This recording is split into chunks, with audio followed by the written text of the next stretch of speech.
Alright, hey YouTube, today I am going to show you how to take the horn pad off of a 1980 through 1989 Lincoln Town car, and most of the Ford variants of this, LTD, Crown Victoria, Grand Marquis, Fairmont, the early 80s Mustangs, Thunderbird, uh, Cougar, all those cars that have this four-spoke design. I couldn't find any videos online on how to do this. I couldn't find any instructions or forums or anything like that. So I looked at it for a few minutes, found out how to do it, and now I'm going to put it on YouTube for anyone who wants to know. So the first thing you want to do is, see this? There's going to be a beauty cover. It's this right here. It just went on. You just open up. It's a clamp. You just open it up and stretch it over this. This here hole is for your tilt, if your car is equipped with tilt.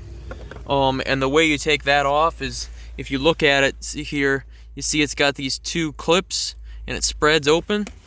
Well, on the other side of the steering wheel, there's this here white thing, and those two clips clip into this white thing here. So you just grab hold of one of the ends with your fingers with a screwdriver and pull out and up, and it unclips.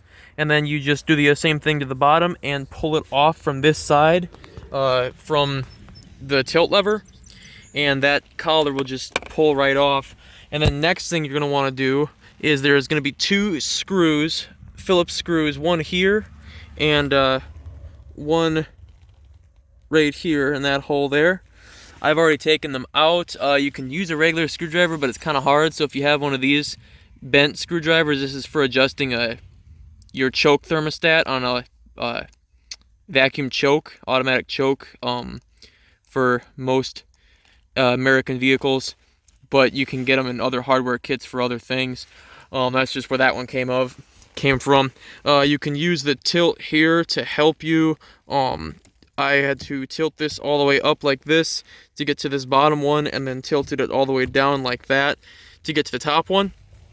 Once you take those out, then you just got to grab hold of the horn pad and wiggle it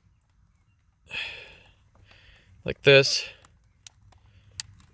Wiggle it loose and the whole thing just comes out.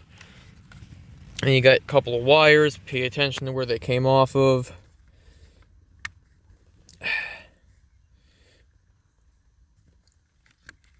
God damn. That's a little difficult. Those were did not want to come off there. Okay, so that's it. That's how you take the horn pads off. And then if you want to take the actual steering wheel off, there's your nut for the steering wheel. You need a puller, and you need to get that nut off and pull the steering wheel with the steering wheel puller. Yeah, that's how you do that. As far as the cruise control buttons go, this isn't a video for that, but if you're trying to get these off, they do come off with the wheel.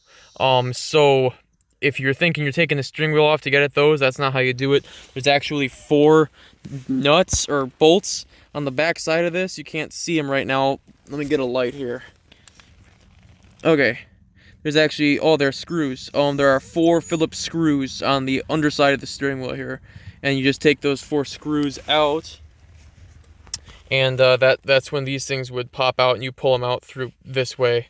They don't, or maybe they fall back, but they don't, but yeah, that's how you do that. But yeah, that's how you do the horn pad. My issue with this is that the horn buttons are sticking. Here, see this?